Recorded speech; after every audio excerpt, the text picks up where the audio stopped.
Welcome to the Hot News Channel, where we strip away the noise to analyze today's breaking stories. It is February 2, 2026. And we are not just looking at a news cycle today, not just another scandal. I think we are looking at the complete disintegration of the official story of the last 2 decades. I have to be completely honest with you and with everyone listening. I had a totally different show planned for today. We were going to be talking about interest rates. I had charts. I had data points. I had a whole monologue about the Fed ready to go. Simpler times. That feels like, what, a lifetime ago now? Like simpler times, but then, well, the dam broke. I really don't use that phrase lightly. Yeah. We spend our days trying to sift through the noise to find the signal, but today, the signal is so loud it's practically deafening. I'm just looking at the stack of papers you brought into the studio, and it looks like a phone book from, I don't know, 1990. Actually, it looks like 3 phone books. It's physically heavy, and that weight, I think, really matters. What we're looking at today isn't just a headline. It's the single largest release of the Epstein files in history. Yeah. We're talking about approximately 3 million pages. The 3 million. Released by the Department of Justice under the new Transparency Act. It's a number so large you can't even really comprehend it. 3 million pages. You can't. And simultaneously, and this is why I say the official story is just falling apart, while we're all trying to parse this mountain of evidence about the deep corruption of our elite, the United States is teetering on the literal edge of a hot war with Iran. Great. We have naval destroyers in position right now. The Strait of Hormuz is facing a potential closure, and the rhetoric coming out of Washington is, well, it's apocalyptic. That's the part that gives me whiplash. I mean, on one screen, I'm seeing emails from billionaires casually discussing, I don't know, sex robots. And on the other screen, I'm seeing live feeds of destroyers steaming into the Persian Gulf. So the question we have to try and answer today, and I want to really push you on this because on the surface it could sound conspiratorial, is this. Are these 2 massive events connected? That is the thesis. That is the entire ballgame today. Is the drumbeat for war just a massive, coordinated distraction from the revelations happening at home? Or is this something else? A synchronized collapse of the old order. Today, we have to treat this as a masterclass in global power dynamics. We have to connect the dots between blackmail files in a New York courthouse and missile silos in Tehran. Okay, let's dive right in then. The data dump. Okay. The Epstein files. For years, all we've heard is we need to see the list. Well, the list is here, and it is 3 million pages long. So let's just unpack the biggest headline grabber first. Donald Trump. It's unavoidable. In this tranche alone, his name appears. Well, the initial algorithmic scan puts it at over 5,000 mentions. 5,000. Now, I want to be the voice of caution here for just a second. To be absolutely clear, a mention doesn't equal a conviction. A lot of these are news clippings that were saved, secretarial notes saying call Donald, flight manifests, things like that. Sure, volume doesn't automatically equal guilt. It's context. But the nature of some of these specific files is, let's just say, extremely specific. Extremely specific. And we have to look at the file that's being referred to internally as the Tiffany Doe file. Walk us through that, because usually when you hear Doe file, it implies an anonymous victim. And that can be easily dismissed by defense attorneys as hearsay, as an unverified claim. This is different, and the legal distinction is critical. Tiffany Doe provided a witness statement sworn under penalty of perjury. We really need to pause on that legal term. This isn't an anonymous tip to a hotline. It's not a quote someone gave to a magazine. This is a formal legal statement where if she is found to be lying, she goes to federal prison. Okay. So the bar for credibility here is significantly higher. And what is she claiming in that statement? The allegation is that Trump threatened a young girl. But it wasn't. It wasn't just a vague threat. The specific language cited in the affidavit is that he told her she would, quote, disappear. And then he escalated it. He allegedly threatened to kill her entire family if she ever spoke about it. Kill her entire family. I mean, that sounds like dialogue from a mob movie. Yeah. It's just incredibly dark. It is mob rhetoric. And normally when an allegation this serious surfaces, you get a very standard prepackaged denial from the White House. You know the drill. The president denies these baseless accusations. It's a political witch hunt, et cetera, et cetera. I like the boilerplate response. But Trump, speaking from Air Force One just this morning, gave what analysts are already calling the wolf defense. I watched that clip 3 times. It was bizarre. He wasn't even looking at the camera. He kept sort of looking off to the side, and he said, it looked like this guy, Wolf was a writer, was conspiring with Epstein to do harm to me. And now he's threatening to sue this Wolf character. It just raises this massive immediate question, who is Wolf? Exactly. Is he talking about Michael Wolff, the journalist who wrote those tell-all books about his first term? That's the surface interpretation, I think.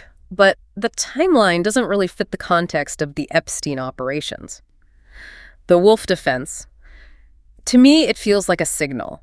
In intelligence circles, when you are backed into a corner, you sometimes use code names or, oblique references that only the insiders will understand. So you're saying he might not have been talking to the press at all? He might have been talking to the people who are holding the rest of the files, the ones that haven't been released yet. So you think Wolff could be a person or maybe an agency or a group that holds the real leverage? I think he's flailing, trying to find a scapegoat in the margins of the story. Or he's sending a very clear message, I know Wolff was involved. It could be a negotiation tactic disguised as a press conference. That is a terrifying thought.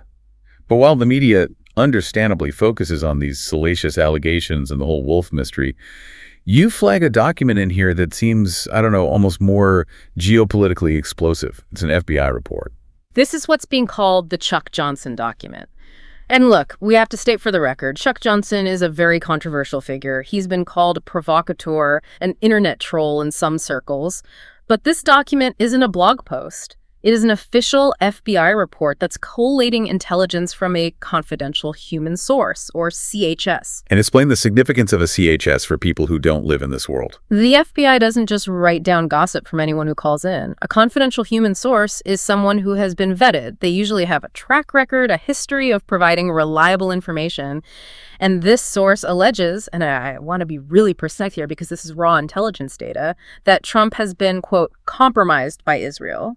Oh. And that Jared Kushner is the real brains behind the presidency. Compromised by Israel. I mean, if you look at this through your lens, the impact lens, what does it mean if the president of the United States is being viewed by the FBI's own sources as being compromised by a foreign state? It reframes every single foreign policy decision of the last decade. Every single one. Think about the move of the U.S. Embassy to Jerusalem. Think about the official recognition of the Golan Heights as Israeli territory. Think about the Abraham Accords.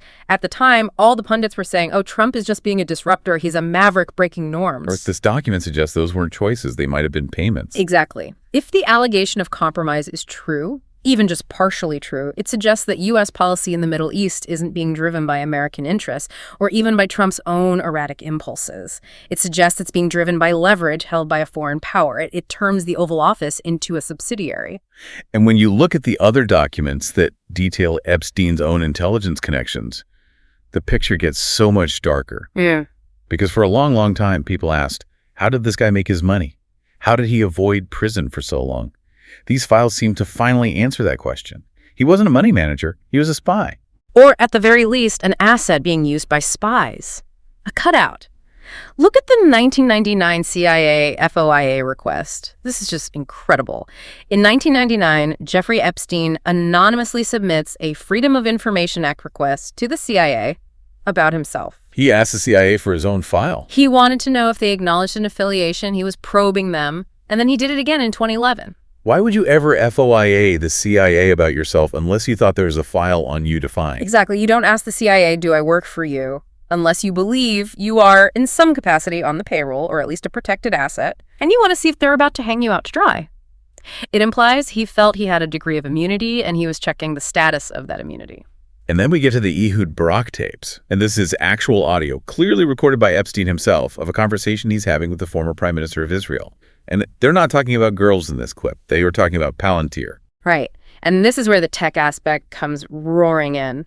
For listeners who don't follow the defense industry, we need to explain what Palantir is.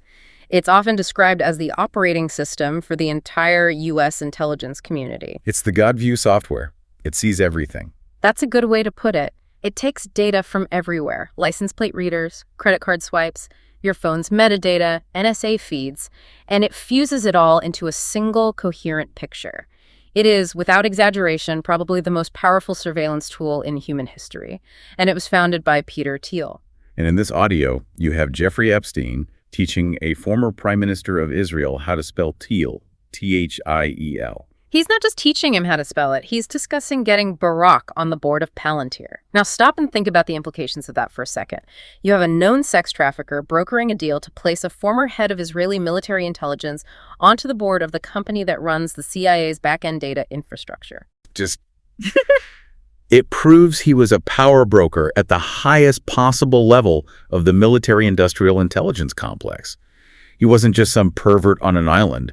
He was facilitating the merger of Israeli intelligence figures with American surveillance technology. And then there's that so-called joke in the email exchange.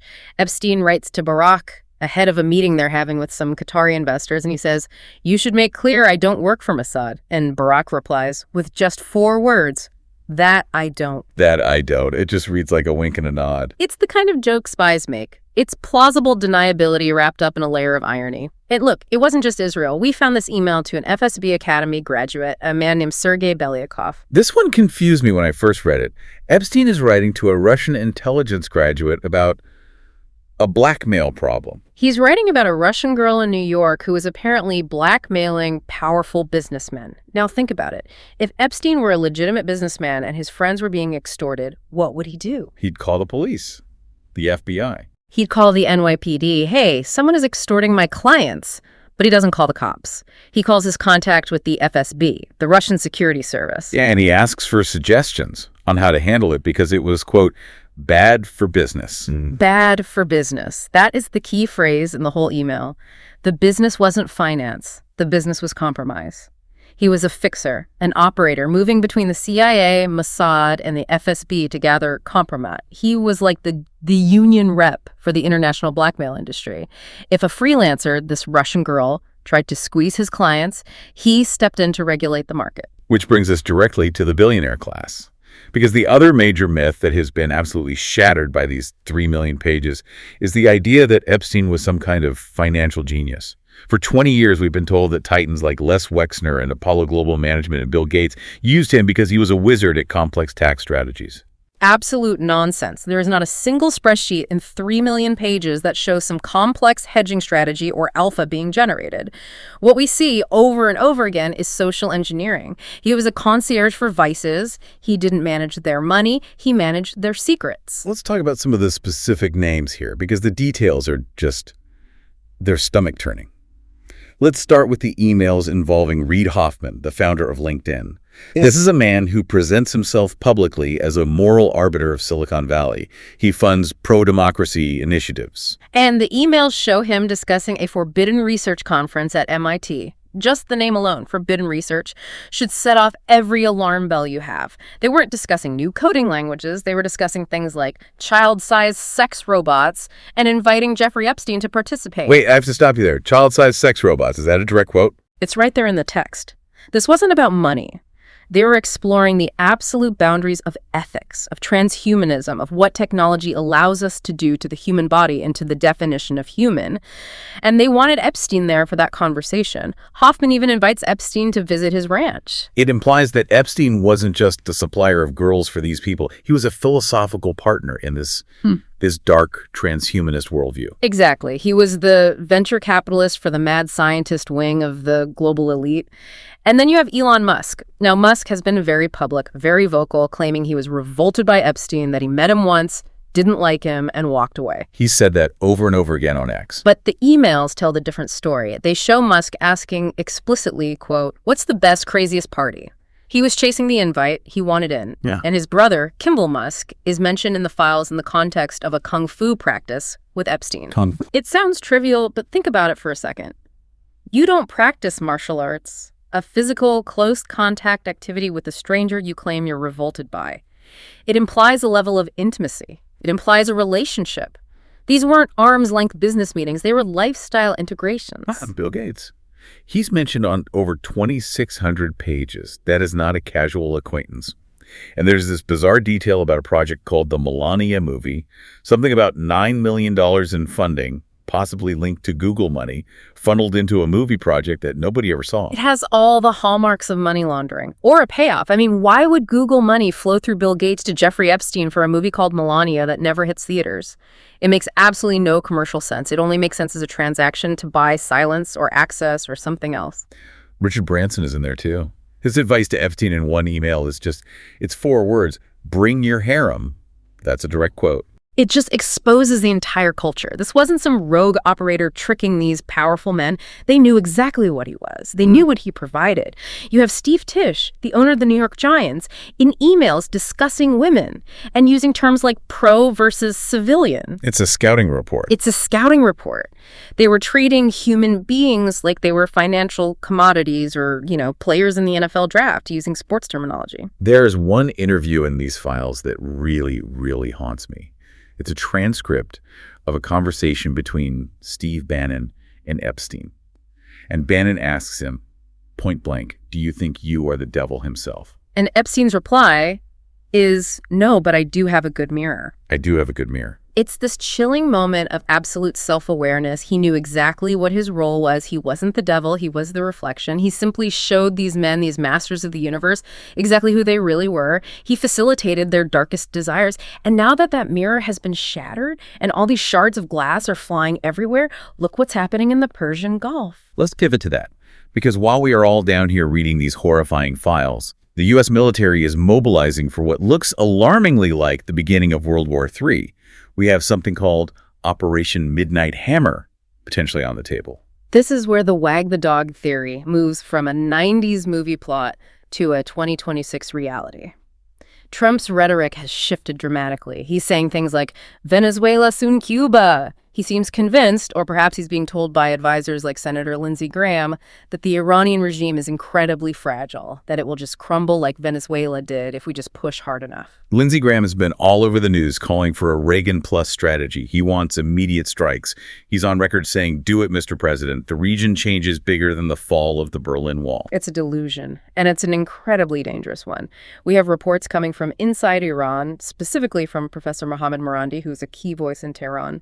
He's citing figures that Iran has already suffered nearly 3,000 casualties in the recent riots and insurrections. Wait, 3,000 casualties already? Yes. And Tehran blames this entirely on U.S. and Israeli interference. From their perspective, the current situation isn't diplomatic tension. They view it as an active war that has already started. They are on a war footing. And as part of that, Iran has threatened to close the Strait of Hormuz. In fact, the latest reports say the strait is effectively closed right now for 2 full days of live fire drills. Let's just explain the geography here for the listener because it's so important.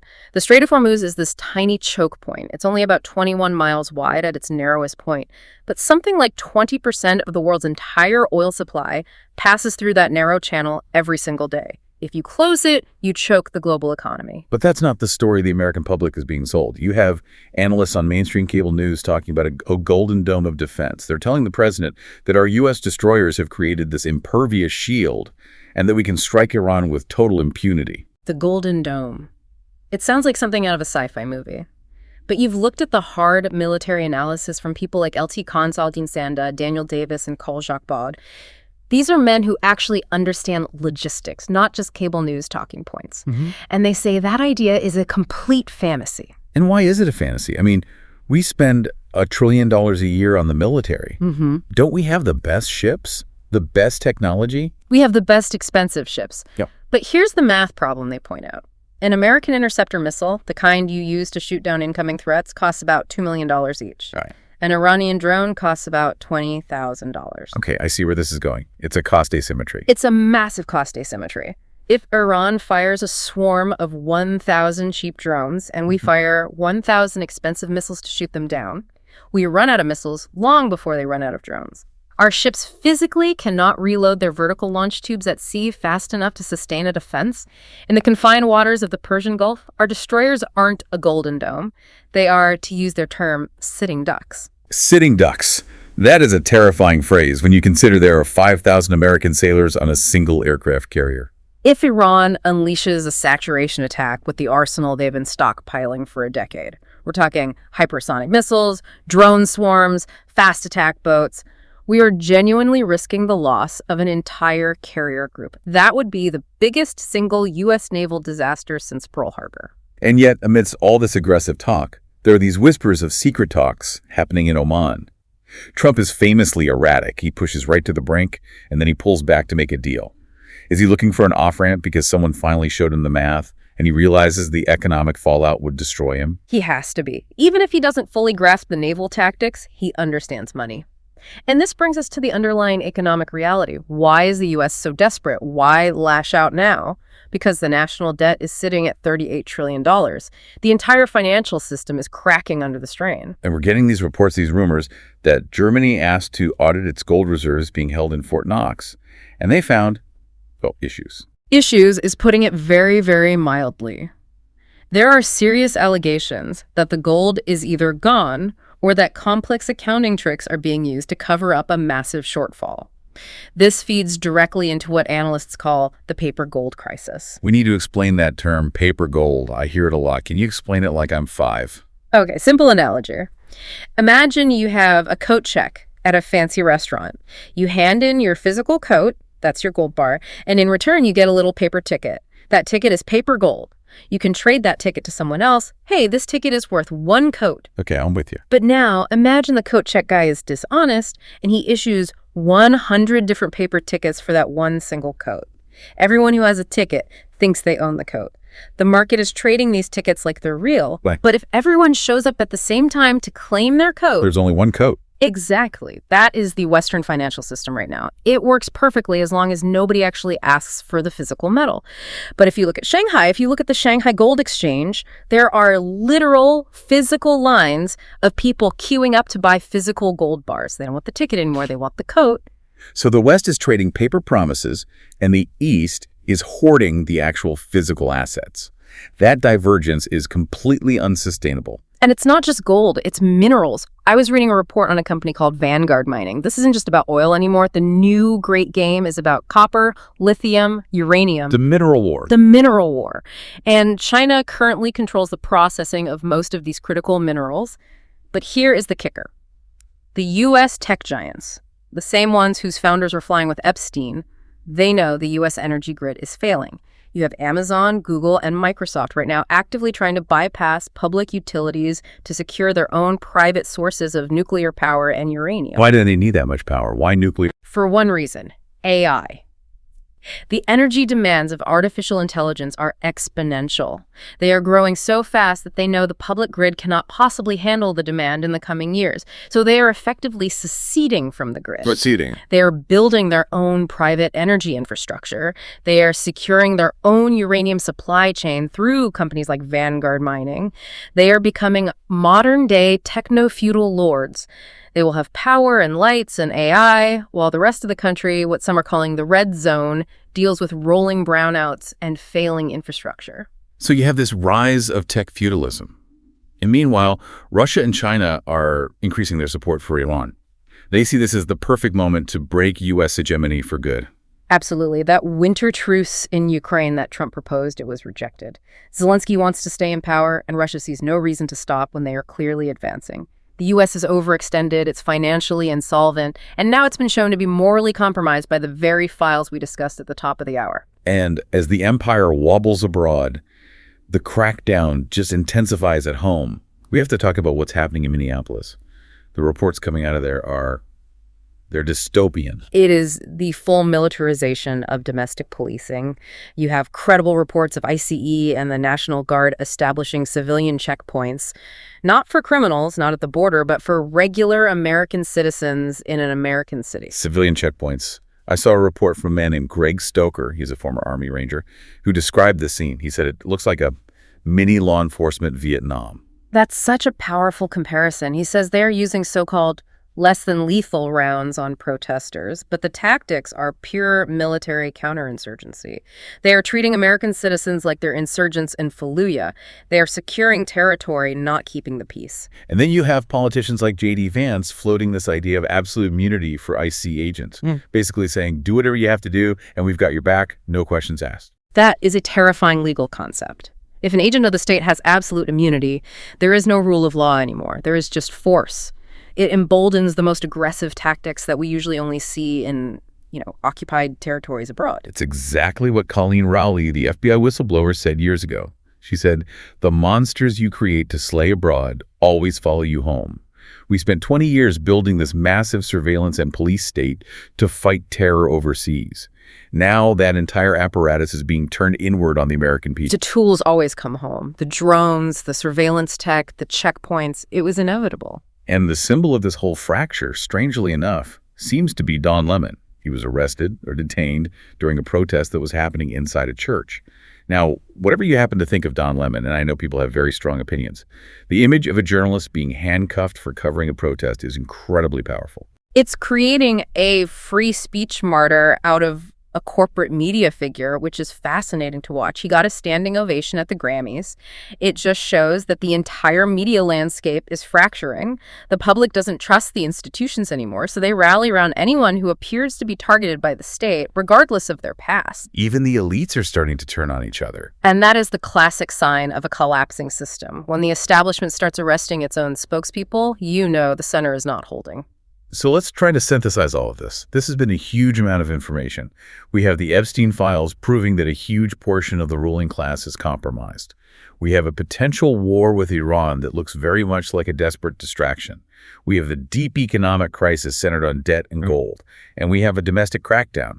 How do we connect all these dots into one coherent picture? The Epstein files are the Rosetta Stone. They are the key that unlocks everything else.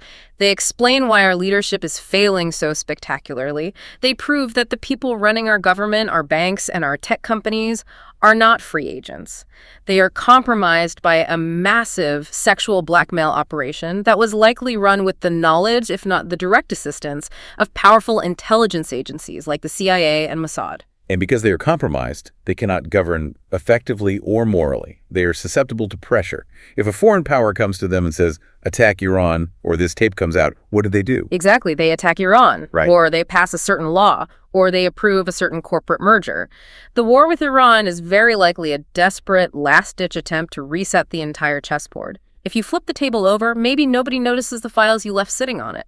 Maybe the inevitable economic collapse can be blamed on the war, rather than on decades of looting the treasury. So the system isn't broken. It's working exactly as it was designed to work for the elites. But the curtain has finally been pulled back. The files show us who they are.